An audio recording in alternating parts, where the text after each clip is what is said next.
Hi all. ഈ ഒരു സെഷനിൽ നമ്മൾ നോക്കുന്നത് 2024 മെയ് മാസത്തിലെ ഏറ്റവും പ്രധാനപ്പെട്ട കറണ്ട് അഫെയർ ചോദ്യങ്ങളും ഉത്തരങ്ങളുമാണ്. വളരെ ഫാസ്റ്റ് ആയിട്ട് നമ്മൾ ഈ ഒരു കഴിഞ്ഞൊരു മാസം ഡിസ്കസ് ചെയ്ത ഇമ്പോർട്ടൻ്റ് ആയിട്ടുള്ള കാര്യങ്ങളെല്ലാം ഒന്ന് ഡിസ്കസ് ചെയ്യാണ് കേട്ടോ.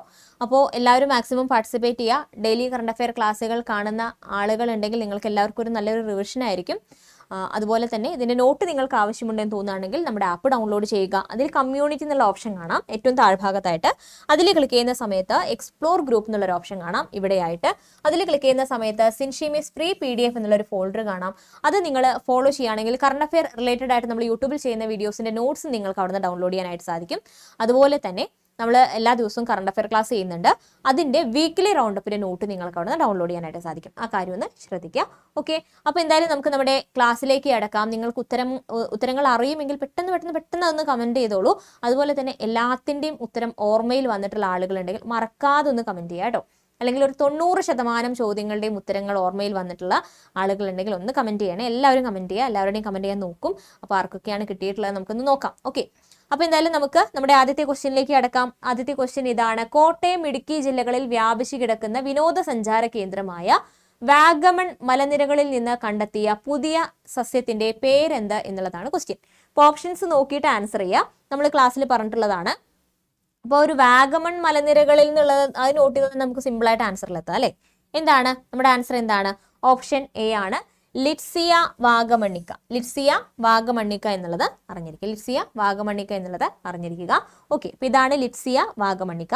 അടുത്ത ക്വസ്റ്റ്യൻ: ഭിന്നശേഷിക്കാർക്ക് തിരഞ്ഞെടുപ്പ് പ്രക്രിയ ലഘൂകരിക്കുന്നതിനായി തിരഞ്ഞെടുപ്പ് കമ്മീഷൻ ആവിഷ്കരിച്ച മൊബൈൽ ആപ്ലിക്കേഷൻ ഏതാണ് എന്നുള്ളതാണ് ക്വസ്റ്റ്യൻ.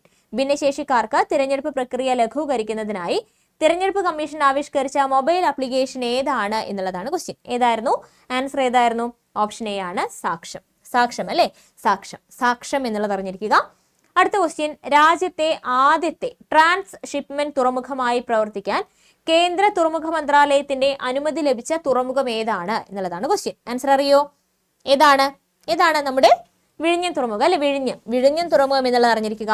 അടുത്ത ക്വസ്റ്റ്യൻ: ഇന്ത്യയുടെ ലോകകപ്പ് ക്രിക്കറ്റ് ടീമിലേക്ക് തെരഞ്ഞെടുക്കപ്പെടുന്ന എത്രാമത്തെ മലയാളിയാണ് സഞ്ജു സാംസൺ എന്നുള്ളതാണ് ക്വസ്റ്റ്യൻ. ഇന്ത്യയുടെ ലോകകപ്പ് ക്രിക്കറ്റ് ടീമിലേക്ക് തെരഞ്ഞെടുക്കപ്പെടുന്ന എത്രാമത്തെ മലയാളിയാണ് സഞ്ജു സാംസൺ എന്നുള്ളതാണ് ക്വസ്റ്റ്യൻ. ആൻസർ എന്താണ്? മൂന്നാമത് മലയാളി അല്ലെ. മൂന്നാമത് മലയാളി എന്നുള്ളത് അറിഞ്ഞിരിക്കുക. അടുത്തത്: ഇന്ത്യയിലെ ആദ്യ ആർട്ടിഫിഷ്യൽ ഇന്റലിജൻസ് സിനിമ ഏത് എന്നുള്ളതാണ്. ഇന്ത്യയിലെ ആദ്യ ആർട്ടിഫിഷ്യൽ ഇന്റലിജൻസ് സിനിമ ഏതാണ്? ഓർമ്മ വന്നല്ലോ. പെട്ടെന്ന് കമന്റ് ചെയ്തോളൂ കേട്ടോ ആൻസേഴ്സ് ഒക്കെ. ഏതാണ്? ഓപ്ഷൻ ഡി ആണ്, മോണിക്ക ഒരു AI സ്റ്റോറി എന്നുള്ളതാണ്.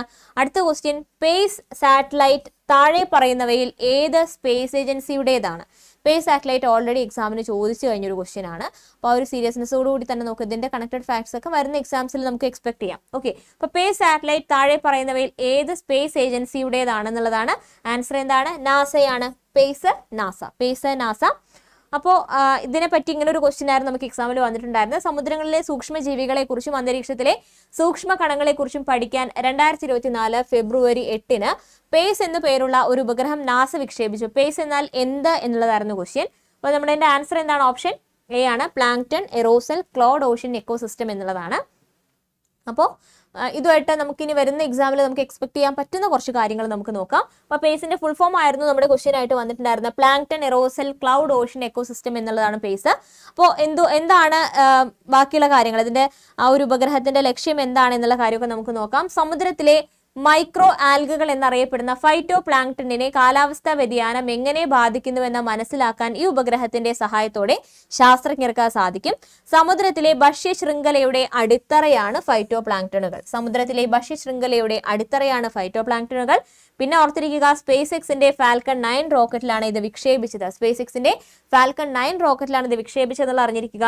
എന്നാണ് വിക്ഷേപിക്കുന്നത്? 2024 ഫെബ്രുവരി 8 അല്ലെ. 2024 ഫെബ്രുവരി 8 വിക്ഷേപിക്കുന്നത്. എവിടെ നിന്നാണ് വിക്ഷേപിക്കുന്നത്? സ്പേസ് ലോഞ്ച് കോംപ്ലക്സ് 40 അല്ലെ, കേപ്പ് കനാവറൽ സ്പേസ് സ്റ്റേഷൻ, ഫ്ലോറിഡയിലെ കേപ്പ് കനാവറൽ സ്പേസ് സ്റ്റേഷനിലെ സ്പേസ് ലോഞ്ച് കോംപ്ലക്സ് 40 നിന്നാണ് വിക്ഷേപിച്ചത്. അപ്പോൾ ഫ്ലോറിഡയിലെ കേപ്പ് കനാവറൽ സ്പേസ് സ്റ്റേഷനിൽ നിന്നാണ് വിക്ഷേപിച്ചത് എന്നുള്ള കാര്യം ഓർത്തിരിക്കുക. വിക്ഷേപിച്ച ഡേറ്റ് ഓർത്തിരുന്നോളൂ. എന്നാണ്? 2024 ഫെബ്രുവരി 28 എന്നുള്ളതും അറിഞ്ഞിരിക്കുക. അപ്പോൾ സമുദ്ര പരിസ്ഥിതിയെക്കുറിച്ചും ആഗോള ജിയോ കെമിസ്ട്രിയെക്കുറിച്ചും വിവരങ്ങൾ നൽകാനാണ് പേസ് ലക്ഷ്യം ഇടുന്നത് എന്നുള്ളതും ഓർത്തിരിക്കുക. അടുത്ത ക്വസ്റ്റ്യൻ, ഇന്ത്യയുടെ എത്രാമത് നാവികസേനാ മേധാവിയായാണ് അഡ്മിറൽ ദിനേശ് കുമാർ ത്രിപാഠി ചുമതലയേറ്റത്? ഇന്ത്യയുടെ എത്രാമത് നാവികസേനാ മേധാവിയായാണ് അഡ്മിറൽ ദിനേശ് കുമാർ ത്രിപാഠി ചുമതലയേറ്റത് എന്നുള്ളതാണ് ക്വസ്റ്റ്യൻ. ആൻസർ എന്താണ്? ഓപ്ഷൻ ബി ആണ് 26. അപ്പൊ ഇതൊക്കെ നമുക്ക് എക്സാമിൽ എക്സ്പെക്ട് ചെയ്യാം. അദ്ദേഹത്തിന്റെ പേര് ചോദിക്കാം. നാവികസേനാ മേധാവി അല്ലെ, പുതിയ നാവികസേനാ മേധാവി ആരാണെന്ന് ചോദിക്കാം. ദിനേശ് കുമാർ ത്രിപാഠി എന്നുള്ളത് ഓർത്തിരിക്കുക. കൂട്ടത്തിൽ തന്നെ വ്യോമസേന ഓർത്തിരുന്നോളൂ, ആരാണ്? VR ചൗധരിയാണ്. കരസേനാ മേധാവി ഓർത്തിരുന്നോളൂ, മനോജ് പാണ്ഡെയാണെന്നുള്ളതും അറിഞ്ഞിരിക്കുക. അടുത്ത ക്വസ്റ്റ്യൻ, 2023 ഏപ്രിൽ അന്തരിച്ച ഉമാരമണൻ ഏത് മേഖലയുമായി ബന്ധപ്പെട്ട വ്യക്തിയാണ്? ഉമാരമണൻ ഏത് മേഖലയുമായി ബന്ധപ്പെട്ടിരിക്കുന്നു എന്നുള്ളതാണ് ക്വസ്റ്റ്യൻ. ആൻസർ എന്താണ്? ഓർക്കുന്നുണ്ടോ? ആൻസർ എന്താണ്? സംഗീത മേഖലയുമായി ബന്ധപ്പെട്ട വ്യക്തിയാണ് അല്ലെ. സംഗീത മേഖലയുമായി ബന്ധപ്പെട്ട വ്യക്തിയാണ് ഉമാ രമണൻ എന്നുള്ളത് അറിഞ്ഞിരിക്കുക. അടുത്ത ക്വസ്റ്റ്യൻ, സത്യജിത് റേ ഫിലിം സൊസൈറ്റിയുടെ 8ാമത് സത്യജിത് റേ സാഹിത്യ പുരസ്കാരം ലഭിച്ചത് ആർക്കാണ്? ഓർക്കുന്നുണ്ടോ? ആൻസർ ഓർക്കുന്നുണ്ടോ? സത്യജിത് റേ ഫിലിം സൊസൈറ്റിയുടെ 8ാമത് സത്യജിത് റേ സാഹിത്യ പുരസ്കാരം ലഭിച്ചത് ആർക്ക് എന്നുള്ളതാണ് ക്വസ്റ്റ്യൻ. ആൻസർ എന്താണ്? ആൻസർ ഓപ്ഷൻ ഡി ആണ്, പ്രഭാവർമ്മ അല്ലെ. പ്രഭാവർമ്മ എന്നുള്ളത് ഓർത്തിരിക്കുക. അടുത്തത് 2024 ലോക കാലാവസ്ഥ ഉച്ചകോടി വേദി. അപ്പൊ ഇതിനെ സംബന്ധിച്ചൊരു ക്വസ്റ്റ്യനും എക്സാമിന് ചോദിച്ചിട്ടുണ്ടായിരുന്നു. അപ്പൊ ഇതും നന്നായിട്ട് തന്നെ പഠിക്കുക കേട്ടോ. ഇനി 2024, 23, 22 ഒക്കെ ചോദിക്കാം, ഏത് വേണമെങ്കിലും ചോദിക്കാം. അപ്പോൾ പ്രിപ്പയർഡ് ആയിട്ടിരിക്കുക. അപ്പോൾ 2024 ലോക കാലാവസ്ഥ ഉച്ചകോടി അല്ലെങ്കിൽ COP29 വേദിയായിരുന്നു നമ്മുടെ ക്വസ്റ്റ്യൻ. ആൻസർ എന്താണ്?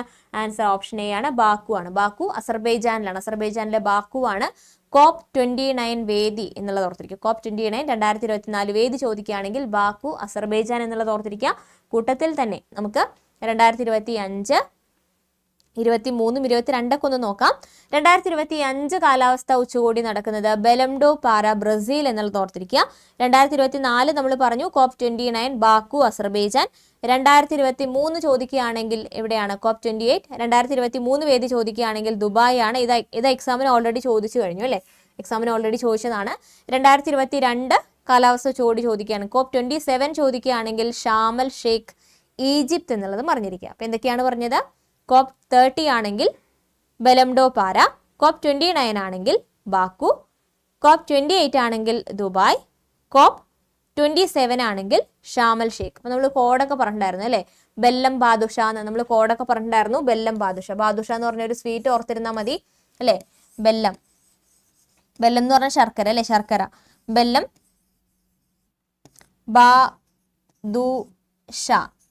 ബാദുഷ എന്ന്, ബെല്ലം കൊണ്ട് ഉണ്ടാക്കിയ ബാദുഷ എന്നുള്ള രീതിയിൽ ഒരു കണക്ഷനൊക്കെ കൊടുക്കുകയാണെങ്കിൽ നമുക്ക് വളരെ സിമ്പിൾ ആയിട്ട് ഓർത്തിരിക്കാം. 30, 29, 28, 27, 27 എന്നുള്ള രീതിയിൽ ഓർത്തിരിക്കുകയാണെങ്കിൽ ഒരെണ്ണം കിട്ടും. പിന്നെ നമുക്ക് തെറ്റില്ലാണ്ട് എഴുതാം. ബെല്ലം ബാദുഷ എന്നൊക്കെ ഒന്ന് ഓർത്ത് വെക്കുക കേട്ടോ. കണക്ഷൻ ഇല്ലാത്തവർ ഒന്ന് കണക്ട് ചെയ്ത് വെക്കുക. വരുന്ന എക്സാമിൽ നമുക്ക് എക്സ്പെക്ട് ചെയ്യാവുന്ന ഒരു ക്വസ്റ്റ്യൻ ആണ്. അപ്പോൾ എക്സ്പെക്ട് ചെയ്യാവുന്ന ക്വസ്റ്റ്യൻസ് കൃത്യമായിട്ട് ഒരു കൺഫ്യൂഷൻ ഇല്ലാതെ പഠിച്ചു വെക്കുക, ബൈ ഹാർട്ട് ചെയ്യുക. ഓക്കെ.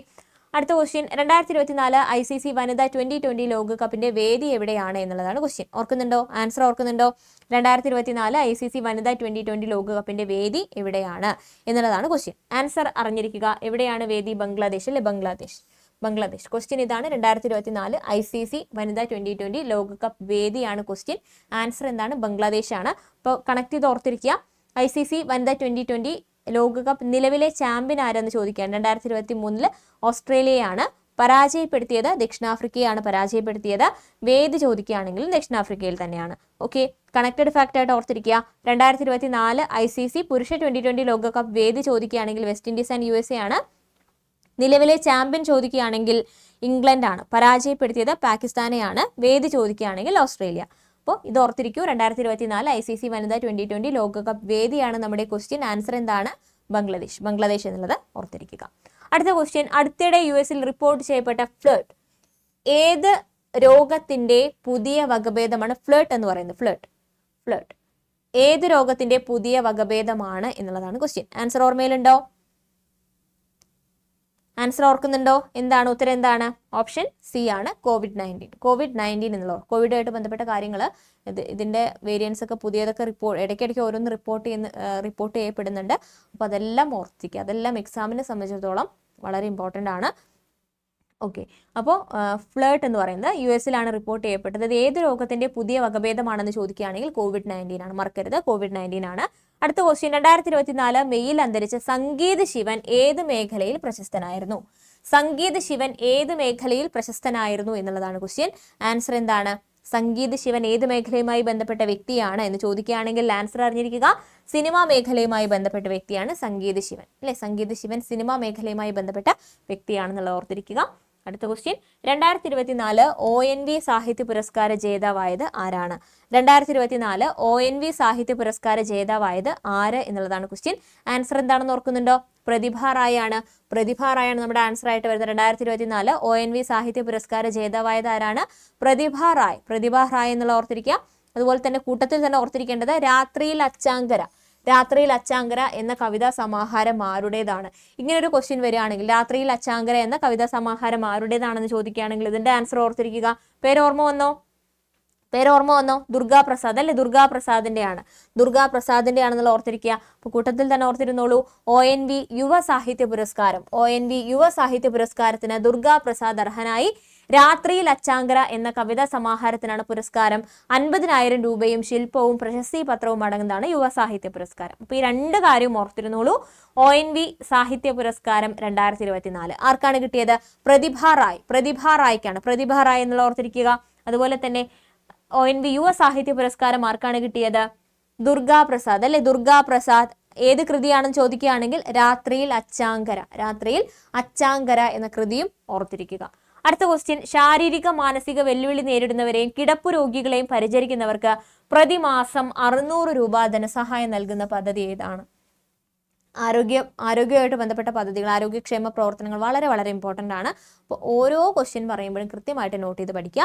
പിന്നെ നമ്മൾ പുതിയതായിട്ട് വരുന്ന സ്കീമുകളെ പറ്റി മാത്രമല്ല നമ്മൾ പറയാറുള്ളത്, മുന്നേ ഉള്ള സ്കീംസിനെ പറ്റിയിട്ടൊക്കെ എന്തെങ്കിലുമൊക്കെ വാർത്തകൾ വരുന്നുണ്ടെങ്കിൽ അതെല്ലാം നമ്മൾ കളക്ട് ചെയ്തിട്ട് പറയാറുണ്ട്, ക്ലാസ്സിൽ പറയാറുണ്ട്. അപ്പോൾ അതെല്ലാം നോട്ട് ചെയ്ത് പഠിക്കുക. ക്ലാസ് കൃത്യമായിട്ട് ഫോളോ ചെയ്യുക.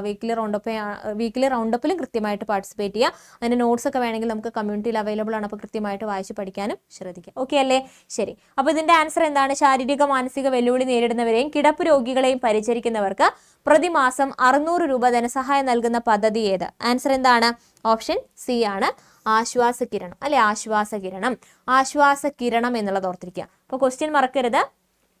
ഈ ആരോഗ്യക്ഷേമ പ്രവർത്തനങ്ങൾ പഠിക്കുമ്പോൾ ക്വസ്റ്റ്യനും പഠിക്കുക കേട്ടോ. ക്വസ്റ്റ്യനും പഠിക്കുക. ആൻസർ മാത്രം പഠിച്ചാൽ പോരെ, ക്വസ്റ്റ്യനും പഠിക്കുക. കാരണം അങ്ങനെയാണെങ്കിലാണ് നമുക്ക് പെട്ടെന്ന് കൺഫ്യൂഷൻ ഇല്ലാതെ അത് അറ്റൻഡ് ചെയ്യാനായിട്ട് സാധിക്കില്ല, ഒരു ക്വസ്റ്റ്യൻ അറ്റൻഡ് ചെയ്യാനായിട്ട് സാധിക്കുള്ളൂ. അപ്പോൾ ക്വസ്റ്റ്യൻ ഇതായിരുന്നു, കിടപ്പു രോഗികളെ പരിചരിക്കുന്നവർക്ക്. കിടപ്പു രോഗികളെ പരിചരിക്കുന്നവർക്ക് ഒരാശ്വാസം. അല്ലെ, അവർക്കൊരാശ്വാസ കിരണം. അപ്പൊ ശാരീരിക മാനസിക വെല്ലുവിളി നേരിടുന്നവരെയും കിടപ്പ് രോഗികളെയും പരിചരിക്കുന്നവർക്ക് പ്രതിമാസം 600 രൂപ ധനസഹായം നൽകുന്ന പദ്ധതിയാണ് എന്തെന്ന് പറയുന്നത്? ആശ്വാസകിരണം. അല്ലെ, ആശ്വാസകിരണം. ആശ്വാസകിരണം എന്നുള്ളത് അറിഞ്ഞിരിക്കുക. അപ്പോൾ ആശ്വാസകിരണം പദ്ധതിയെ പറ്റി നമ്മൾ അറിഞ്ഞിരിക്കേണ്ട കുറച്ച് കാര്യങ്ങൾ. കേരള സാമൂഹ്യ സുരക്ഷാ മിഷനാണ് ആശ്വാസകിരണം പദ്ധതി നടപ്പിലാക്കുന്നത്. ആരാണ് ആശ്വാസകിരണം പദ്ധതി നടപ്പിലാക്കുന്നത്? കേരള സാമൂഹ്യ സുരക്ഷാ മിഷനാണ്. അതുപോലെ ആശ്വാസകിരണം പദ്ധതി ആരംഭിച്ചത് കേരള സർക്കാർ 2010 2010 ആശ്വാസകിരണം പദ്ധതി ആരംഭിക്കുന്നത്. ആശ്വാസകിരണം പദ്ധതിയുടെ ലക്ഷ്യം എന്താണ്? കിടപ്പിലായവരെ പരിചരിക്കുന്നവർക്ക് സഹായധനം. കിടപ്പിലായവരെ പരിചരിക്കുന്നവർക്ക് സഹായധനം നൽകുക എന്നുള്ളതാണ് ആശ്വാസകിരണം പദ്ധതി ലക്ഷ്യം വെക്കുന്നത് എന്നുള്ളതും അറിഞ്ഞിരിക്കുക. ഇമ്പോർട്ടൻ്റ് ആണ് കേട്ടോ. അടുത്ത ക്വസ്റ്റ്യൻ, ലോക കേരള സഭ 4ാമത് സമ്മേളനം എവിടെയാണ് നടക്കുന്നത്? ലോക കേരള സഭ 4ാമത് സമ്മേളനം എവിടെയാണ് നടക്കുന്നത് എന്നുള്ളതാണ് ക്വസ്റ്റ്യൻ. ആൻസർ അറിയോ? ലോക കേരള സഭ 4ാമത് സമ്മേളനം നടക്കുന്നത് എവിടെയാണ്? ആൻസർ ഓർക്കുന്നുണ്ടോ? എവിടെയാണ്? ഓപ്ഷൻ ഡി ആണ്, തിരുവനന്തപുരത്താണ് എന്നുള്ളത് അറിഞ്ഞിരിക്കുക. തിരുവനന്തപുരത്താണ് നടക്കുന്നത്. ലോക കേരള സഭ 4ാമത് സമ്മേളനം നടക്കുന്നത് എവിടെയാണ്? തിരുവനന്തപുരം. തിരുവനന്തപുരം എന്നുള്ളത് അറിഞ്ഞിരിക്കുക. അപ്പൊ എന്താണ് ലോക കേരള സഭ? കേരളത്തിനകത്തും വിദേശത്തും ഇന്ത്യയിലെ ഇതര സംസ്ഥാനങ്ങളിലും വസിക്കുന്ന ഇന്ത്യൻ പൗരന്മാരായ കേരളീയരുടെ പൊതുവേദിയാണ് ലോക കേരള സഭ. കൂട്ടായ്മയും സഹകരണവും പ്രോത്സാഹിപ്പിക്കുകയും കേരളീയ സംസ്കാരത്തിന്റെ വികസനത്തിന് പ്രവർത്തിക്കുകയുമാണ് ലോക കേരള സഭയുടെ ലക്ഷ്യം എന്ന് പറയുന്നത്. ഇപ്പൊ ലോക കേരള സഭ 4ാമത് സമ്മേളനം നടക്കുന്നത് എവിടെയാണ് എന്ന് ചോദിക്കുകയാണെങ്കിൽ ആൻസർ അറിഞ്ഞിരിക്കുക. എവിടെയാണ് നടക്കുന്നത്? തിരുവനന്തപുരത്താണ്. അല്ലെ, തിരുവനന്തപുരം എന്നുള്ളത് അറിഞ്ഞിരിക്കാം. അടുത്ത ക്വസ്റ്റ്യൻ, 2023 47ാമത് കേരള ഫിലിം ക്രിട്ടിക് അവാർഡിൽ മികച്ച സിനിമയായി തിരഞ്ഞെടുക്കപ്പെട്ട സിനിമ ഏതാണ്? ഓർമ്മ വന്നു എന്ന് വിശ്വസിക്കുന്നു. ഓർക്കുന്നുണ്ടല്ലോ, 2023 47ാമത് കേരള ഫിലിം ക്രിട്ടിക്സ് അവാർഡിൽ മികച്ച സിനിമയായി തിരഞ്ഞെടുക്കപ്പെട്ടത് ഏതാണ്? ആട്ടമാണ് അല്ലെ? ആട്ടം എന്നുള്ളത് ഓർത്തിരിക്കുക കേട്ടോ. ആട്ടം എന്ന സിനിമ ഓർത്തിരിക്കുക. ആട്ടമാണ്. ഓക്കെ, അടുത്ത ക്വസ്റ്റ്യൻ. 2024 മെയ്യിൽ പുതിയതായി കണ്ടെത്തിയ അബ്ലന്നസ് ജോസ്ബർഗ് മെൻസിസ്, അബ്ലന്നസ് ഗ്രേസാലി എന്നിവ ഏത് ജീവി വർഗത്തിൽ പെടുന്നു? ഈ അടുത്ത കാലങ്ങളായിട്ട് നമ്മൾ ഇങ്ങനെ ഒരുപാട് ജീവി വർഗങ്ങളെ പറ്റി പറഞ്ഞിട്ടുണ്ടായിരുന്നു ക്ലാസ്സുകളിൽ. അതെല്ലാം നോട്ട് ചെയ്ത് തന്നെ പഠിക്കുക കേട്ടോ. കുറേ എണ്ണം പഠിക്കുന്ന സമയത്ത് കൺഫ്യൂഷൻസ് വരുന്നത് സ്വാഭാവികമാണ്. പഠിക്കുന്ന ആളുകൾക്കാണ് കൺഫ്യൂഷനും മറവി എല്ലാം വരുന്നത്. അപ്പോൾ നമ്മൾ അത് മാക്സിമം കുറയ്ക്കേണ്ടത് നമ്മുടെ ഉത്തരവാദിത്തമാണ്. അപ്പോൾ പുതിയ കാര്യങ്ങളൊക്കെ പഠിക്കുന്ന സമയത്ത്, അതുപോലെ കണ്ടിന്യൂസ് ആയിട്ട് ചില കാര്യങ്ങളൊക്കെ പറയുമ്പോൾ അതെല്ലാം കൺഫ്യൂഷൻ വരാതിരിക്കാൻ വേണ്ടി ഒരു നോട്ട് കീപ്പ് ചെയ്യാൻ ഞാൻ എപ്പോഴും പറയുന്നത്, ഡെയിലി കറണ്ട് അഫെയർ ക്ലാസ്സിൽ പറയുന്നതാണ്. അവാർഡ്സ് ആണെങ്കിലും അതുപോലെ ഇൻഡെക്സുകളാണെങ്കിലും അങ്ങനെയുള്ള കാര്യങ്ങളൊക്കെ ഒന്ന് നോട്ട് ചെയ്ത് വെക്കുകയാണെങ്കിൽ നമുക്കത് ഇടയ്ക്കിടയ്ക്ക് വായിക്കുമ്പോൾ അത് മനസ്സിൽ നിൽക്കും, കൺഫ്യൂഷൻ ഉറപ്പായിട്ടും വരില്ല. പിന്നെ എഴുതി പഠിക്കുമ്പോൾ അതിൻ്റെ ഒരു എഫക്റ്റ് വേറെ തന്നെയാണ് അല്ലേ? അപ്പോൾ ഇങ്ങനെയുള്ള കാര്യങ്ങളൊക്കെ ഒന്ന് എഴുതി വെക്കുക കേട്ടോ. അപ്പോൾ ഇതിൻ്റെ ആൻസർ എന്താണ്? ഇതിൻ്റെ ആൻസർ ഓപ്ഷൻ ഡി ആണ്, മത്സ്യമാണ്. അപ്പോൾ അബ്ലന്നസ് ജോസ്ബർഗ് മെൻസിസ്, അബ്ലന്നസ് ഗ്രേസാലി എന്നിവ ഏത് ജീവി വർഗത്തിൽ പെടുന്നു എന്നുള്ളതാണ് ക്വസ്റ്റ്യൻ. ആൻസർ എന്താണ്? മത്സ്യം എന്നുള്ളത് അറിഞ്ഞിരിക്കുക. അടുത്ത ക്വസ്റ്റ്യൻ. 2024 പത്മപ്രഭ പുരസ്കാരത്തിന് അർഹനായത് ആര്? 2024 പത്മപ്രഭ വളരെ ഇമ്പോർട്ടൻ്റ് ആണ്. 2024 പത്മപ്രഭ പുരസ്കാരത്തിന് അർഹനായത് ആര് എന്നുള്ളതാണ് ക്വസ്റ്റ്യൻ. ആൻസർ എന്താ? ആൻസർ ഓപ്ഷൻ എ ആണ്, റഫീഖ് അഹമ്മദ് എന്നുള്ളത് മറക്കരുത് കേട്ടോ. 2024 പത്മപ്രഭ പുരസ്കാരത്തിന് അർഹനായത് ആരാണ്? റഫീഖ് അഹമ്മദ് ആണ്. അപ്പോൾ ഇതുമായിട്ട് ബന്ധപ്പെട്ട് തന്നെ ഓർത്തിരിക്കുക. അദ്ദേഹത്തിന്റെ ഏറ്റവും പ്രധാനപ്പെട്ട കുറച്ച് കൃതികൾ നമുക്ക് നോക്കാം. ചിലപ്പോൾ ഇത് ആരുടെ എന്നുള്ള രീതിയിലൊക്കെ ക്വസ്റ്റ്യൻ വരാം, അല്ലെങ്കിൽ ഇത് ഓപ്ഷനായിട്ട് തന്നിട്ട് വേറെ ആരുടെയെങ്കിലും കൃതികൾ തന്നിട്ട് അവരുടെ കൃതി അല്ലാത്തത് ഏതെന്നുള്ള രീതിയിൽ ചോദിക്കാം. അപ്പോൾ കൃതികൾ പഠിക്കുന്നതുകൊണ്ട് അങ്ങനെ ഒരുപാട് ഗുണങ്ങളുണ്ട്. നമുക്ക് ഇതിന്റെ ആൻസർ മാത്രമല്ല, ഇങ്ങനൊരു ക്വസ്റ്റ്യൻ വന്നാൽ മാത്രമല്ല, നമുക്ക് വേറെ രീതിയിലുള്ള പല ക്വസ്റ്റ്യൻസ് വന്നാലും നമുക്ക് ആൻസർ ചെയ്യാനായിട്ട് പറ്റും. ഒരാളുടെ കൃതി പഠിക്കുകയാണെങ്കിൽ അങ്ങനെ ഒരു ഗുണമുണ്ട്.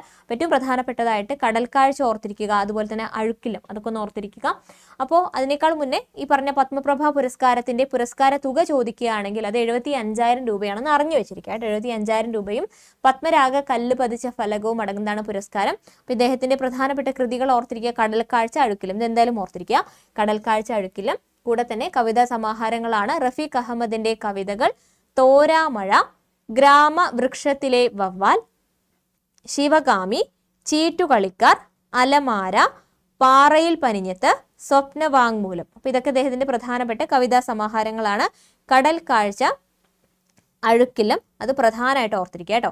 കടൽക്കാഴ്ച, അഴുക്കിലും. ഇത് ആരുടെയാണെന്ന് ചോദിക്കുകയാണെങ്കിൽ നമുക്ക് അറിയണം ആരുടെയാണ്?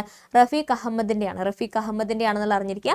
നമ്മൾ പഠിച്ച ക്വസ്റ്റ്യൻ ഇതായിരുന്നു. 2024 പത്മപ്രഭ പുരസ്കാരത്തിന് അർഹനായത്. 2024 പത്മപ്രഭ പുരസ്കാരത്തിന് അർഹനായത് ആര് എന്നുള്ളതായിരുന്നു നമ്മുടെ ക്വസ്റ്റ്യൻ. ആൻസർ എന്താണ്? റഫീഖ് അഹമ്മദ് ആണെന്നുള്ളത് ഓർത്തിരിക്കുക. കൃതികൾ ഓർത്തിരിക്കുക. കടൽക്കാഴ്ച, അഴുക്കിലും. ഓക്കെ ആണല്ലോ. അതുപോലെ തന്നെ 2023 പത്മപ്രഭയാണ് ചോദിക്കുന്നതെങ്കിൽ സുഭാഷ്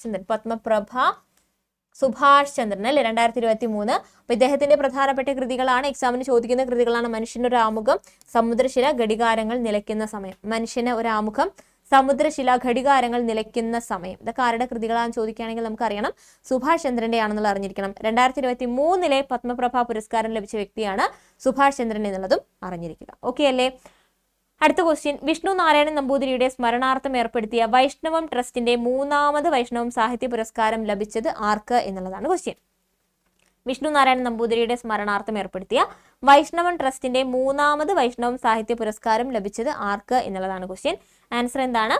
ഓപ്ഷൻ എ ആണ്, തുളസീവനം ആർ രാമചന്ദ്രൻ നായർ. തുളസീവനം ആർ രാമചന്ദ്രൻ നായർ എന്നുള്ളത് ഓർത്തിരിക്കുക കേട്ടോ. തുളസീവനം ആർ രാമചന്ദ്രൻ നായർ. വിഷ്ണുനാരായണൻ നമ്പൂതിരിയുടെ സ്മരണാർത്ഥം ഏർപ്പെടുത്തിയ വൈഷ്ണവ ട്രസ്റ്റിന്റെ 3ാമത് വൈഷ്ണവം സാഹിത്യ പുരസ്കാരം ലഭിച്ച വ്യക്തിയാണ് തുളസീവനം ആർ രാമചന്ദ്രൻ നായർ എന്നുള്ളത് ഓർത്തിരിക്കുക. കൂട്ടത്തിൽ തന്നെ നമുക്ക് ഓർത്തിരിക്കാം പ്രഥമ വൈഷ്ണവ സാഹിത്യ പുരസ്കാരം ലഭിച്ചത് ആർക്കാണ് പ്രഥമ വൈഷ്ണവ സാഹിത്യ പുരസ്കാരം ലഭിച്ചത് ആർക്കെന്ന് ചോദിക്കുകയാണെങ്കിൽ അത് ഡോക്ടർ എം ലീലാവതി അല്ലെ. എം ലീലാവതി എന്നുള്ള അറിഞ്ഞിരിക്കുക. ഇനി രണ്ടാമത്തെ ചോദിക്കുകയാണെങ്കിലോ അത് സി രാധാകൃഷ്ണനാണ്. രണ്ടാമത്തെ വൈഷ്ണവ സാഹിത്യ പുരസ്കാരം ലഭിച്ചത് ആർക്കെന്ന് ചോദിക്കുകയാണെങ്കിൽ ആർക്കാണ്? സി രാധാകൃഷ്ണനാണ്. മൂന്നാമത് ചോദിക്കുകയാണെങ്കിൽ തുളസീവനം ആർ രാമചന്ദ്രൻ നായർ എന്നുള്ളതും അറിഞ്ഞിരിക്കുക. ഇനി 1,11,111 രൂപയും പ്രശസ്തി പത്രവും ശില്പവും അടങ്ങുന്നതാണ് പുരസ്കാരം എന്നുള്ള കാര്യവും അറിഞ്ഞിരിക്കുക. അപ്പോൾ പ്രഥമ വൈഷ്ണവ സാഹിത്യ പുരസ്കാരം ലീലാവതി, രണ്ടാമത്തെ വൈഷ്ണവ സാഹിത്യ പുരസ്കാരം സി രാധാകൃഷ്ണൻ, മൂന്നാമത്തെ വൈഷ്ണവ സാഹിത്യ പുരസ്കാരം ചോദിക്കുകയാണെങ്കിൽ തുളസീവനം ആർ രാമചന്ദ്രൻ നായർ എന്നുള്ളതും ഓർത്തിരിക്കുക, മറക്കരുത് കേട്ടോ. നമ്മളെല്ലാം ഇമ്പോർട്ടൻ്റ് ആയിട്ടുള്ള ക്വസ്റ്റ്യൻസും എക്സാമിന് ചോദിക്കുന്ന ടൈപ്പ് ക്വസ്റ്റ്യൻസ് ആണ് ഡിസ്കസ് ചെയ്യുന്നതുകൊണ്ട് മിസ് ചെയ്യാതെ കാണുക. കുറച്ച് കണ്ടിട്ട് ബാക്കി പിന്നെ കാണാമെന്ന് അങ്ങനെ ഒന്നും വിചാരിക്കരുത്. ഒറ്റ ഇരിപ്പിന് അങ്ങോട്ട് കണ്ടു തീർക്കുക. പിന്നെ നോട്ടൊന്ന് വായിച്ചു നോക്കുക, അല്ലേ? അല്ലാതെ പിന്നേക്ക് ഒന്നും വെക്കരുത് കേട്ടോ. ഒരു കാര്യം നമ്മൾ പിന്നേക്ക് വെക്കരുത്. ഓക്കെ, അപ്പോൾ ഇത് ഓർത്തിരുന്നോളൂ. പ്രഥമ വൈഷ്ണവ സാഹിത്യ പുരസ്കാരം ലീലാവതി, രണ്ടാമത്തെ രാധാകൃഷ്ണൻ, മൂന്നാമത്തെ തുളസീവനം ആർ രാമചന്ദ്രൻ നായർ. ഓക്കെ, അടുത്ത ക്വസ്റ്റ്യൻ നോക്കാം. 2024 മെയ്യിൽ ഏറ്റവും കൂടുതൽ തവണ എവറസ്റ്റ് കീഴടക്കുന്ന ബ്രിട്ടീഷുകാരൻ എന്ന റെക്കോർഡ് സ്വന്തമാക്കിയത് ആരാണ്? 2024 മെയ്യിൽ ഏറ്റവും കൂടുതൽ തവണ എവറസ്റ്റ് കീഴടക്കുന്ന ബ്രിട്ടീഷുകാരൻ എന്ന റെക്കോർഡ് സ്വന്തമാക്കിയത് ആര് എന്നുള്ളതാണ് ക്വസ്റ്റ്യൻ. ആൻസർ അറിയോ? പേര് ഓർക്കുന്നുണ്ടോ? കൂളായിട്ട് എവറസ്റ്റ് കയറി എന്നൊക്കെ നമ്മൾ പറഞ്ഞിട്ടുണ്ടായിരുന്നു അല്ലേ? പേരെന്താണ്? കെൻഡൻ കൂൾ. കെൻഡൻ കൂൾ എന്നുള്ള ഓർക്കുന്നുണ്ടോ? കെൻഡൻ കൂളാണ് നമ്മുടെ ആൻസർ. ബ്രിട്ടീഷുകാരൻ കെൻഡൻ കൂൾ 18ാം തവണയാണ് കൊടുമുടി കീഴടക്കിയത് എന്നുള്ളത് അറിഞ്ഞിരിക്കുക. അടുത്ത ക്വസ്റ്റ്യൻ, 2024 SK പൊറ്റക്കാട് സ്മാരക പുരസ്കാരത്തിന് അർഹനായത് ആരാണ്? SK പൊറ്റക്കാട് സ്മാരക പുരസ്കാരത്തിന് അർഹനായത് ആരാണ്? ആൻസർ ഒന്ന് ഓർത്തെടുത്ത് പറയോ?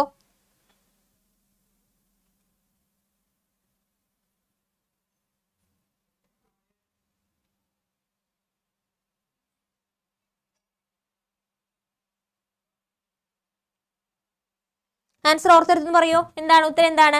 KP രാമനുണ്ണി അല്ലെ? KP രാമനുണ്ണി. പൊറ്റക്കാട്ട് അല്ലെ? Pottekkatt SK Pottekkatt KP Ramanunni. SK Pottekkatt സ്മാരക പുരസ്കാരത്തിന് അർഹനായത് ആരാണ്? KP രാമനുണ്ണി അല്ലെ? KP രാമനുണ്ണി എന്നുള്ളത് അറിഞ്ഞിരിക്കുക.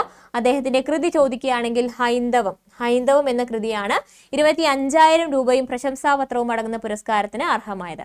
ഹൈന്ദവം എന്ന കൃതിക്കാണ് 25,000 രൂപയും പ്രശംസാപത്രവും അടങ്ങുന്ന പുരസ്കാരം കിട്ടിയത്. ഹൈന്ദവം എന്ന കൃതിക്കാണ് എന്നുള്ളത് ഓർത്തിരിക്കുക. അപ്പോൾ കൂട്ടത്തിൽ തന്നെ മറ്റൊരു കാര്യം നിങ്ങളൊന്ന് ഓർമ്മിപ്പിക്കുകയാണ്. നമ്മുടെ അട 247 മലയാളത്തിൽ LDC special current affair batch start ചെയ്തിട്ടുണ്ട്. അപ്പോൾ നിങ്ങൾക്ക് ആർക്കെങ്കിലും ജോയിൻ ചെയ്യാൻ താല്പര്യമുണ്ടെങ്കിൽ നിങ്ങൾക്ക് ജോയിൻ ചെയ്യാം. എക്സാം ഫോക്കസ്ഡ് ബാച്ചാണ്. നമ്മൾ ഒരുപാട് കാര്യങ്ങൾ പഠിക്കുകയല്ല, നമ്മൾ ഏറ്റവും വേണ്ടപ്പെട്ട കാര്യങ്ങളെല്ലാം പഠിച്ചു തീർക്കുകയാണ്. അതുപോലെ തന്നെ എക്സാംസിന് വന്ന ക്വസ്റ്റ്യൻസ് അനലൈസ് ചെയ്തിട്ട് ആ ടോപ്പിക്സ് എല്ലാം നമ്മൾ പഠിക്കുന്നുണ്ട്. അപ്പോൾ നിങ്ങൾക്ക് ബാച്ചിൽ ജോയിൻ ചെയ്യാൻ ഇൻട്രസ്റ്റ് ഉണ്ടെങ്കിൽ നിങ്ങൾക്ക് ജോയിൻ ചെയ്യാം. അപ്പോൾ അതിനുവേണ്ടി എന്ത് ചെയ്യണം? ആപ്പ് ഡൗൺലോഡ് ചെയ്യണം. അതിൽ സ്റ്റോർ എന്നുള്ളൊരു ഓപ്ഷൻ കാണാം. അതിൽ പോയി കഴിഞ്ഞാൽ കേരള PSC എന്നുള്ളൊരു ഓപ്ഷൻ കാണാം. അതിൽ ക്ലിക്ക് ചെയ്ത് കഴിഞ്ഞാൽ ഇതുപോലെ LDC special current affair batch എന്നുള്ളൊരു ഫോൾഡർ കാണാം. അത് ക്ലിക്ക് ചെയ്യുക. അതിൽ കൂപ്പൺ കോഡ് അപ്ലൈഡ് എന്ന് പറഞ്ഞിട്ട് കൂപ്പൺ അവൈലബിൾ എന്ന് പറഞ്ഞിട്ട് കാണാം. അതിൽ ക്ലിക്ക് ചെയ്യുക. ആ കൂപ്പൺ യൂസ് ചെയ്ത് കഴിഞ്ഞാൽ കുറഞ്ഞ ഡിസ്കൗണ്ട് മാത്രമേ കിട്ടുള്ളൂ. അപ്പോൾ കൂടുതൽ ഡിസ്കൗണ്ട് കിട്ടാൻ വേണ്ടി നിങ്ങൾക്ക് ഫാക്കൽറ്റി കൂപ്പൺ കോഡ് യൂസ് ചെയ്യാവുന്നതാണ്. അത് Y670 എന്ന കൂപ്പൺ കോഡ് നിങ്ങൾ യൂസ് ചെയ്യുകയാണെങ്കിൽ മാക്സിമം ഡിസ്കൗണ്ടിൽ ഈ ഒരു കോഴ്സ് പർച്ചേസ് ചെയ്യാനായിട്ട് സാധിക്കും. അപ്പോൾ ജോയിൻ ചെയ്യാൻ താല്പര്യമുള്ള ആളുകൾ ഒരുപാട് ഡിലേ ആക്കരുത്. കാരണം നമുക്ക് ഒരുപാട് കാര്യങ്ങൾ പഠിക്കാനുള്ളതാണ്. കുറച്ച് സമയത്തിൻ്റെ ഉള്ളിൽ ഒരുപാട് കാര്യങ്ങൾ തീർക്കാനുള്ളതാണ്. അപ്പോൾ അതുകൊണ്ട് തന്നെ ആലോചിച്ച് നിൽക്കരുത്. ജോയിൻ ചെയ്യാൻ താല്പര്യമുണ്ടെങ്കിൽ പെട്ടെന്ന് ജോയിൻ ചെയ്യുക കേട്ടോ. പെട്ടെന്ന് ജോയിൻ ചെയ്യുക. എന്നിട്ട് നിങ്ങൾക്ക് ടെലഗ്രാം ഗ്രൂപ്പ് ഉണ്ടായിരിക്കും. അതിലൂടെയാണ് നമ്മൾ കാര്യങ്ങളെല്ലാം കമ്മ്യൂണിക്കേറ്റ് ചെയ്യുന്നത്. നിങ്ങൾക്ക് പഠിക്കാനുള്ള നോട്ട്സ് ആണെങ്കിൽ കാര്യങ്ങളെല്ലാം തരുന്ന ആ ഒരു ഗ്രൂപ്പിലൂടെയാണ്. അപ്പോൾ അതിൻ്റെ ലിങ്കൊക്കെ നിങ്ങൾക്ക് അവൈലബിൾ ആക്കണം. അപ്പോൾ അതിനുവേണ്ടി നമുക്ക് എന്ത് ചെയ്യുക? കമ്മ്യൂണിറ്റിയിൽ നിങ്ങൾക്ക് ലിങ്കൊന്നും അവൈലബിൾ ആയിട്ടില്ലെങ്കിൽ കോഴ്സ് പർച്ചേസ് ചെയ്ത ശേഷം എന്തെങ്കിലുമൊക്കെ ഡൗട്ട് വരുവാണെങ്കിൽ എല്ലാം നിങ്ങൾക്ക് എനിക്ക് കമ്മ്യൂണിറ്റിയിൽ മെസ്സേജ് അയക്കാം കേട്ടോ. ഓക്കെ അല്ലേ? അപ്പോൾ കൂപ്പൺ കോഡ് അപ്ലൈ ചെയ്ത് കഴിഞ്ഞാൽ എൻ്റെ എമൗണ്ട് കുറയുന്നതായിട്ട് കാണാം കേട്ടോ. ഓക്കെ, അപ്പോൾ ആ കാര്യം ഒന്ന് ശ്രദ്ധിക്കുക. അടുത്ത ക്വസ്റ്റ്യൻ, 2024 മെയ്യിൽ പൊട്ടിത്തെറിച്ച ഇബു എന്ന അഗ്നിപർവ്വതം സ്ഥിതി ചെയ്യുന്ന രാജ്യം ഏതാണ്? എവിടെയാണ് ഇബു അഗ്നിപർവ്വതം സ്ഥിതി ചെയ്യുന്നത്?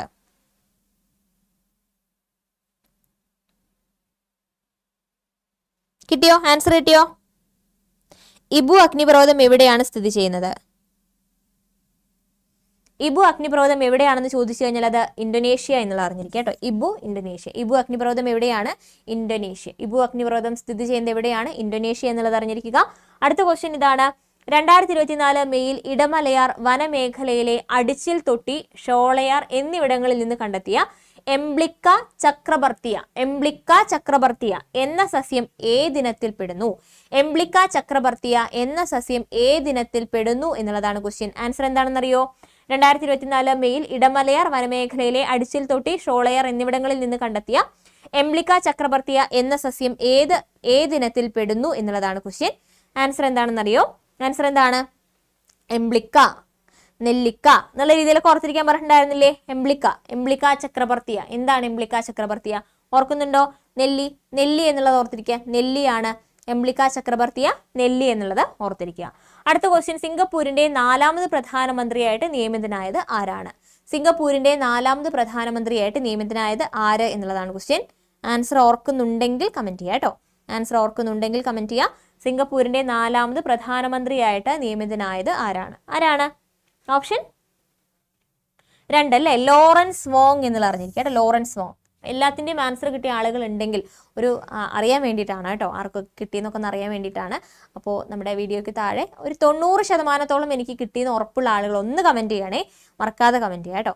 ഏകദേശമൊക്കെ കിട്ടിയെന്ന് ഒരു കമൻറ്റ് ഇട്ടാൽ മതി, അത്രയും നിങ്ങൾ കമൻറ്റ് ഇട്ടാൽ മതി. അപ്പോൾ ആരൊക്കെ ഇടുമെന്ന് ഞാൻ നോക്കട്ടെ.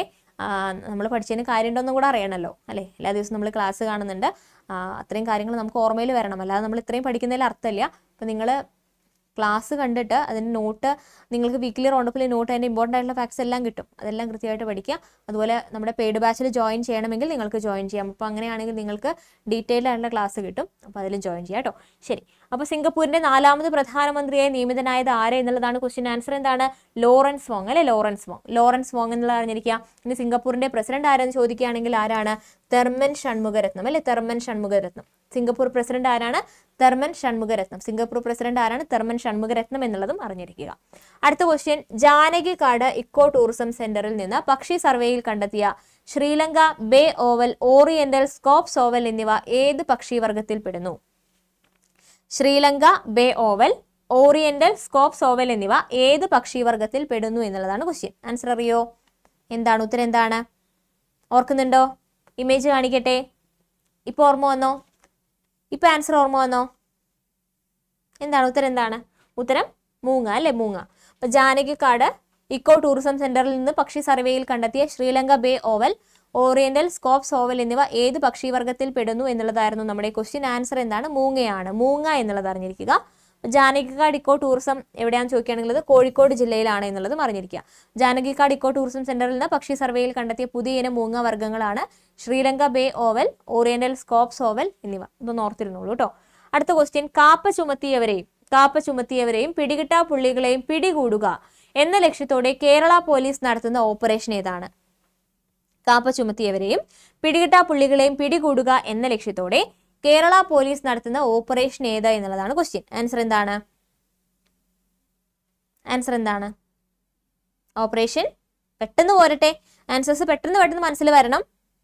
അതുപോലെ പകുതി വെച്ച് ക്ലാസ് നിർത്തി പോകരുത് കേട്ടോ. മാക്സിമം നമ്മൾ കുറേ ക്ലാസ് കണ്ടതല്ലേ, അപ്പോൾ നമുക്ക് എല്ലാം ഓർമ്മയിലുണ്ടോയെന്നൊക്കെ ഒന്ന് അറിയണമല്ലോ. അപ്പോൾ മാക്സിമം ക്ലാസ് ഫുള്ളായിട്ട് തന്നെ കാണാനായിട്ട് ശ്രമിക്കുക.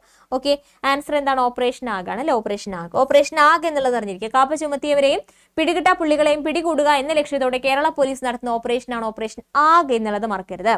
അടുത്ത ക്വസ്റ്റ്യൻ, എവറസ്റ്റ് കീഴടക്കുന്ന പ്രായം കുറഞ്ഞ ഇന്ത്യക്കാരി. നേപ്പാൾ ഭാഗത്ത് നിന്നും എവറസ്റ്റ് കീഴടക്കുന്ന ഏറ്റവും പ്രായം കുറഞ്ഞ ഇന്ത്യക്കാരി ആര് എന്നുള്ളതാണ് ക്വസ്റ്റ്യൻ. ആൻസർ ഓർക്കുന്നുണ്ടോ? നേപ്പാൾ ഭാഗത്ത് നിന്നും എവറസ്റ്റ് കീഴടക്കുന്ന ഏറ്റവും പ്രായം കുറഞ്ഞ ഇന്ത്യക്കാരി. കിട്ടിയോ? ആൻസർ കിട്ടിയോ? പറയട്ടെ, ആൻസർ പറയട്ടെ. എന്താണ്? കാമ്യ കാർത്തികേയൻ അല്ലെ, കാമ്യ കാർത്തികേയൻ എവറസ്റ്റ് കീഴടക്കുന്ന പ്രായം കുറഞ്ഞ ഇന്ത്യക്കാരി ഫ്രം നേപ്പാൾ സൈഡ് എന്നുള്ള ഓർത്തിരിക്കുക കേട്ടോ. പേരെന്താണ്? കാമ്യ കാർത്തികേയൻ എന്നുള്ളത് അറിഞ്ഞിരിക്കുക. ഓക്കെ, കാമ്യ കാർത്തികേയൻ എന്നുള്ളത് അറിഞ്ഞിരിക്കുക. അടുത്ത ക്വസ്റ്റ്യൻ, ഈ വർഷത്തെ ആദ്യ ചുഴലിക്കാറ്റ് റിമാലിന് പേര് നൽകിയിരിക്കുന്ന രാജ്യമേതാണ്? ഓർക്കുന്നുണ്ടോ? റിമാൽ കിട്ടിയോ? ആൻസർ കിട്ടിയോ? എന്താണ് ആൻസർ? ഓപ്ഷൻ ഡി, ഒമാൻ അല്ലെ, റിമാലിന് പേര് നൽകിയത് ഒമാൻ ആണെന്നുള്ള ഓർത്തിരിക്കുക. റിമാലിന്റെ മീനിങ് അറിയുന്ന ആളുകൾ വീഡിയോയ്ക്ക് താഴെ ഒന്ന് കമന്റ് ചെയ്യാനും ശ്രമിക്കുക കേട്ടോ. ഒന്ന് കമന്റ് ചെയ്യണേ. റിമാലിന്റെ മീനിങ് അറിയുന്നവർ വീഡിയോയ്ക്ക് താഴെ ഒന്ന് കമന്റ് ചെയ്യുക. ഓക്കെ അല്ലേ? ശരി, അപ്പോൾ അതിന്റെ എക്സ്പ്ലനേഷൻ നോക്കാം. ചുഴലിക്കാറ്റുകളുടെ പട്ടികയിലേക്ക് ഒമാൻ നൽകിയിരിക്കുന്ന പേരാണ് റിമാൽ. ഈ സീസണിലെ ആദ്യത്തെ ചുഴലിക്കാറ്റായിരിക്കും ഇത്. റിമാലിന് പേര് നൽകിയിരിക്കുന്നത് ഒമാൻ എന്നുള്ളത് മറക്കരുത്. അടുത്ത ക്വസ്റ്റ്യൻ, ഇന്ത്യ അന്റാർട്ടിക്കയിൽ 4 വർഷത്തിനകം സ്ഥാപിക്കുന്ന പുതിയ ഗവേഷണ കേന്ദ്രത്തിന്റെ പേരെന്താണ്? ഇന്ത്യ അന്റാർട്ടിക്കയിൽ 4 വർഷത്തിനകം സ്ഥാപിക്കുന്ന പുതിയ ഗവേഷണ കേന്ദ്രം ഏതാണ്? ഓർക്കുന്നുണ്ടോ? ആൻസർ ഓർക്കുന്നുണ്ടോ? പോരട്ടെ, ആൻസേഴ്സ് പോരട്ടെ. എന്താണ് ആൻസർ ഓപ്ഷൻ എ ആണ് അല്ലെ, മൈത്രി 2. മൈത്രി 2 എന്നുള്ളത് അറിഞ്ഞിരിക്കുക കേട്ടോ, മൈത്രി 2 എന്നുള്ളത് അറിഞ്ഞിരിക്കുക. ഇന്ത്യ അന്റാർട്ടിക്കയിൽ 4 വർഷത്തിനകം സ്ഥാപിക്കുന്ന പുതിയ ഗവേഷണ കേന്ദ്രമാണ് മൈത്രി 2. മൈത്രി 2 എന്നുള്ളത് അറിഞ്ഞിരിക്കുക. ഇനി ജൈവ വൈവിധ്യത്തിന്റെ മൂല്യത്തെ അനുസ്മരിച്ച് അന്താരാഷ്ട്ര ജൈവ വൈവിധ്യ ദിനമായിട്ട് ആചരിക്കുന്നത് എന്നാണ്? പരിസ്ഥിതി, രോഗങ്ങൾ, ഇതുമായിട്ട് ബന്ധപ്പെട്ട ദിനങ്ങൾ, പ്രമേയങ്ങൾ എല്ലാം നമുക്ക് വളരെ ഇമ്പോർട്ടന്റ് ആണ്. അപ്പോൾ ആ ഒരു ഇമ്പോർട്ടൻസ് കൊടുത്ത് പഠിക്കുക. ഈ ക്വസ്റ്റ്യൻ എന്താണ്? ജൈവ വൈവിധ്യത്തിന്റെ മൂല്യത്തെ അനുസ്മരിച്ച് അന്താരാഷ്ട്ര ജൈവ വൈവിധ്യ ദിനം ആചരിക്കുന്നത് എന്തെന്ന് ചോദിക്കുകയാണെങ്കിൽ മെയ് 22 അല്ലെ, മെയ് 22 എന്നുള്ളത് അറിഞ്ഞിരിക്കുക. അപ്പോൾ അതിന്റെ കൂട്ടത്തിൽ തന്നെ അതിന്റെ പ്രമേയം, ഈ വർഷത്തെ ജൈവ വൈവിധ്യ ദിനത്തിന്റെ പ്രമേയം ചോദിക്കുകയാണെങ്കിൽ പ്ലാനിന്റെ ഭാഗമാകൂ, be part of the plan എന്നതാണ്. അപ്പൊ പ്ലാനിന്റെ ഭാഗമാകൂ എന്നുള്ളതാണ് ജൈവ വൈവിധ്യ ദിനം.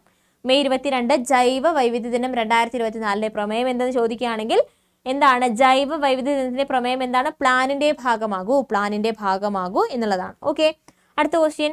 അന്താരാഷ്ട്ര ബുക്കർ സമ്മാനം നേടുന്ന ആദ്യ ജർമ്മൻ എഴുത്തുകാരി. ഓർക്കുന്നുണ്ടോ? പെന്ന് ബുക്ക് എന്നുള്ള രീതിയിലൊക്കെ ഒരു കണക്ഷൻ കൊടുക്കാൻ പറഞ്ഞിട്ടുണ്ടായിരുന്നു അല്ലേ? അന്താരാഷ്ട്ര ബുക്കർ സമ്മാനം നേടുന്ന ആദ്യ ജർമ്മൻ എഴുത്തുകാരി ആര്? ജർമ്മൻ അല്ലെ? ആ ക്വസ്റ്റ്യനിൽ തന്നെ നമ്മുടെ ആൻസർ കിട്ടും. എന്താണ്? ജെന്നി അല്ലെ? ജർമ്മൻ എഴുത്തുകാരി ജെന്നി. ആ ഒരു ജെ എന്ന് തന്നെ സ്റ്റാർട്ടിങ് നമുക്ക് കിട്ടും. പിന്നെ പെന്ന് ബുക്ക് എന്നുള്ള രീതിയിലൊക്കെ എയർപെൻ ബെക്ക് എന്നുള്ളത് നമുക്ക് ഓർത്തിരിക്കാം. അപ്പൊ അന്താരാഷ്ട്ര ബുക്കർ സമ്മാനം നേടുന്ന ആദ്യ ജർമ്മൻ എഴുത്തുകാരിയാണ് ജെന്നി എയർപെൻ ബെക്ക് എന്നുള്ളത് ഓർത്തിരിക്കുക കേട്ടോ. ജെന്നി എയർപെൻ ബെക്ക് എന്നുള്ളത് ഓർത്തിരിക്കാം.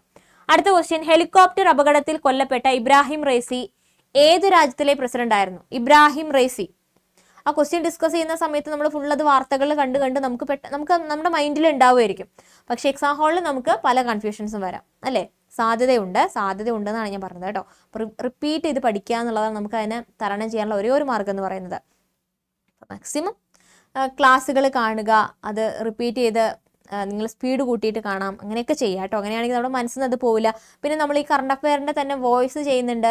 അത് ഓരോ ദിവസവും നമ്മൾ കറണ്ട് അഫെയർ ചെയ്യുന്നതിൻ്റെ പോസ്റ്റർ വരുന്നുണ്ട്. ആ പോസ്റ്ററിൽ തന്നെ നമ്മൾ ഷോർട്സിൽ വോയിസ് ചെയ്യുന്നുണ്ട്. 1 മിനിറ്റിനകത്ത് നമ്മൾ ആ ഒരു ദിവസം പഠിച്ച എല്ലാ പോയിന്റ്സും പറയും. അപ്പോൾ അതൊക്കെ ഒന്ന് കേൾക്കുക. ഉറങ്ങുന്നതിനേക്കാൾ മുന്നേ ആ പോസ്റ്ററൊക്കെ ഒന്ന് കേൾക്കുക. ഒന്നുമില്ല, നമ്മുടെ ആപ്പ് ഓപ്പൺ ചെയ്യുക, അതിൽ വീഡിയോസ്, നമ്മുടെ ചാനൽ ഓപ്പൺ ചെയ്യുക, നമ്മുടെ യൂട്യൂബ് ചാനൽ ഓപ്പൺ ചെയ്യുക. അതിൽ വീഡിയോസ് എന്ന് പറഞ്ഞാൽ ഷോർട്സ് എന്നൊക്കെ പറഞ്ഞ് കാണാമല്ലോ. അതിൽ ഷോർട്സിൽ ക്ലിക്ക് ചെയ്ത് കഴിഞ്ഞാൽ ഇതുപോലെ നമ്മുടെ ഡെയിലി കറണ്ട് അഫെയറിൻ്റെ വോയിസ് കാണാൻ പറ്റും. അപ്പോൾ അതൊക്കെ ഒന്ന് ഇടയ്ക്ക് കാണാം കേട്ടോ. ഇടയ്ക്കല്ല, നമ്മുടെ ക്ലാസ് കഴിഞ്ഞാൽ ആ ഒരു ദിവസം നിങ്ങൾ ഉറങ്ങുന്നതിനേക്കാൾ മുന്നേ അതൊന്ന് കേട്ടിട്ട് ഒന്ന് കിടക്കാൻ ശ്രമിക്കുകയാണെങ്കിൽ കുറേ കൂടി മനസ്സിലായി നിൽക്കും. ശരി, അപ്പോൾ ഇതിൻ്റെ ആൻസർ എന്താണ്? ഇതിൻ്റെ ആൻസർ ഓപ്ഷൻ ബി ആണ്, ഇറാൻ ആണ്. ഹെലികോപ്റ്റർ അപകടത്തിൽ കൊല്ലപ്പെട്ട ഇബ്രാഹിം റൈസി ഏത് രാജ്യത്തിലെ പ്രസിഡന്റ് ആയിരുന്നു? ഇറാനാണ്. ഇറാൻ എന്നുള്ളത് ഓർത്തിരിക്കാം. ഓക്കെ, അപ്പോൾ ഇത്രയും ക്വസ്റ്റ്യൻസ് ആണ് നമ്മൾ ഈ ഒരു സെഷനിൽ ഡിസ്കസ് ചെയ്യുന്നത്. അപ്പോൾ നമ്മുടെ LD സ്പെഷ്യൽ കറണ്ട് അഫെയർ ബാച്ചിൻ്റെ കാര്യം മറക്കരുത്. നിങ്ങൾക്ക് കോഴ്സിൽ ജോയിൻ ചെയ്യാൻ താല്പര്യമുണ്ടെങ്കിൽ ഒരുപാട് ഡിലേ ആക്കാതെ ജോയിൻ ചെയ്യുക. നമ്മുടെ കൂട്ടത്തിൽ ഒരുപാട് പേര് ഇപ്പോൾ ആ ഒരു ബാച്ചിൽ ജോയിൻ ചെയ്തിട്ടുണ്ട്. അപ്പോൾ നിങ്ങൾക്കും ജോയിൻ ചെയ്യാൻ താല്പര്യമുണ്ടെങ്കിൽ ഒരുപാട് ഡിലേ ആക്കരുത്. ആപ്പ് ഓപ്പൺ ചെയ്യുക, അതിൽ സ്റ്റോർ എന്നുള്ള ഓപ്ഷൻ ഉണ്ടാവും, അതിൽ ക്ലിക്ക് ചെയ്യുക. കേരള PSC ക്ലിക്ക് ചെയ്യുക. അതിൽ ക്ലിക്ക് ചെയ്ത് കഴിഞ്ഞാൽ LDC special current affair batch എന്നുള്ള ഓപ്ഷൻ വരും. അതിൽ കൂപ്പൺസ് അവൈലബിൾ എന്ന് പറഞ്ഞ് കാണാം. അതിൽ കൂപ്പൺ കോഡ് യൂസ് ചെയ്ത് കഴിഞ്ഞാൽ കുറച്ച് ഡിസ്കൗണ്ടേ കിട്ടുള്ളൂ. മാക്സിമം ഡിസ്കൗണ്ടിന് വേണ്ടി Y670 എന്ന കൂപ്പൺ കോഡ് യൂസ് ചെയ്ത് നിങ്ങൾക്ക് പർച്ചേസ് ചെയ്യാം. ഓക്കെ, അപ്പോൾ അത് അടിച്ചു കഴിഞ്ഞാൽ നിങ്ങൾക്ക് കാണാം അതിൻ്റെ എമൗണ്ട് കുറയുന്നതായിട്ട്. അതുപോലെ നമുക്ക് ഹൈക്കോർട്ട് അസിസ്റ്റൻറ്റിൻ്റെ നമുക്ക് കോഴ്സ് അവൈലബിൾ ആണ്. അപ്പോൾ അതിനാണെങ്കിൽ നിങ്ങൾ എന്ത് ചെയ്യാം? സ്റ്റോറിൽ പോവാം, അതിൽ ഹൈക്കോർട്ട് എന്നുള്ള ഓപ്ഷനിൽ ക്ലിക്ക് ചെയ്യാം. അതിൽ ക്ലിക്ക് ചെയ്ത് കഴിഞ്ഞാൽ നിങ്ങൾക്ക് ഇതുപോലെ കോഴ്സിൻ്റെയും അതുപോലെ റാങ്ക് ഫയലിൻ്റെയും കൂടാതെ നമുക്കിപ്പോൾ ഡിസ്ക്രിപ്റ്റീവ് റൈറ്റിംഗ് ബുക്കിൻ്റെയും ബുക്കും അവൈലബിൾ ആണ്. അപ്പോൾ കോഴ്സാണ് പർച്ചേസ് ചെയ്യുന്നതെങ്കിൽ Y670 എന്ന കോഡ് യൂസ് ചെയ്യാം. ഇനി ബുക്കാണ് പർച്ചേസ് ചെയ്യുന്നതെങ്കിൽ, കോഴ്സ് ആണെങ്കിൽ Y670 എന്ന കൂപ്പൺ കോഡ് യൂസ് ചെയ്യാം. ബുക്കാണെങ്കിൽ Y670S എന്ന കൂപ്പൺ കോഡ് അപ്ലൈ ചെയ്തിട്ട് കോഴ്സിൽ ജോയിൻ ചെയ്യാവുന്നതാണ്. Y670S എന്ന കൂപ്പൺ കോഡ് അപ്ലൈ ചെയ്യാം കേട്ടോ. അപ്പോൾ ഇത്രയും കാര്യങ്ങളൊക്കെയാണ് നമ്മൾ ഈ ഒരു സെഷനിൽ ഡിസ്കസ് ചെയ്യുന്നത്. അപ്പോൾ ആരെങ്കിലുമൊക്കെ ഇനി ആപ്പ് ഇൻസ്റ്റാൾ ചെയ്യാത്തവരുണ്ടെങ്കിൽ ആപ്പ് ഇൻസ്റ്റാൾ ചെയ്യുക. അതിൽ ഒരുപാട് കാര്യങ്ങൾ നിങ്ങൾക്ക് അവൈലബിൾ ആണ്. ഒരുപാട് ഫ്രീ എക്സാംസ് അവൈലബിൾ ആണ്. അതുപോലെ തന്നെ മന്ത്ലി കറണ്ട് അഫയേഴ്സ് നിങ്ങൾക്ക് മലയാളത്തിലും ഇംഗ്ലീഷിലും എല്ലാം അവൈലബിൾ ആണ്. അപ്പോൾ അത് വളരെ യൂസ്ഫുൾ ആയിട്ടുള്ള ഒരു ആപ്പാണ്. അപ്പോൾ നിങ്ങൾക്ക് ഫ്രീ കണ്ടന്റ് ഇത്രയും അവൈലബിൾ ആയിട്ടുള്ള സ്ഥിതിക്ക് ആ ഒരു ആപ്പ് ഒന്ന് ഡൗൺലോഡ് ചെയ്യുക. അതുപോലെ നമ്മുടെ ടെലഗ്രാം ചാനലിൽ ജോയിൻ അല്ലെങ്കിൽ അതിൽ കൂടെ ഒന്ന് ജോയിൻ ചെയ്യാം കേട്ടോ. ഓക്കെ അല്ലേ? അപ്പോൾ മറക്കരുത്, ഒരു 90% ക്വസ്റ്റ്യൻസിൻ്റെ ആൻസർ കിട്ടി എന്നുള്ളവർ, നമ്മുടെ ക്ലാസ്സുകൾ സ്ഥിരമായിട്ട് ഫോളോ ചെയ്യുന്ന ഒരുപാട് പേര് ഈ കൂട്ടത്തിൽ ഈ ക്ലാസ് കാണുന്നുണ്ടെന്ന് എനിക്കറിയാം. അപ്പോൾ നിങ്ങൾക്കൊക്കെ 90% ആൻസേഴ്സൊക്കെ കിട്ടി, അല്ലെങ്കിൽ എല്ലാം കിട്ടിയ ആളുകളുണ്ടെങ്കിൽ വളരെ സന്തോഷമാണ്. അതൊക്കെ ഒന്ന് കമൻറ്റ് ചെയ്യുക കേട്ടോ. അതുപോലെ തന്നെ റിമാൽ എന്ന ആ ഒരു വാക്കിൻ്റെ അർത്ഥം അതെന്താണെന്ന് അറിയുന്നവർ അതും ഒന്ന് കമൻറ്റ് ചെയ്യുക. അപ്പോൾ മറ്റൊരു സെഷനായിട്ട് നമുക്ക് വീണ്ടും കാണാം. താങ്ക്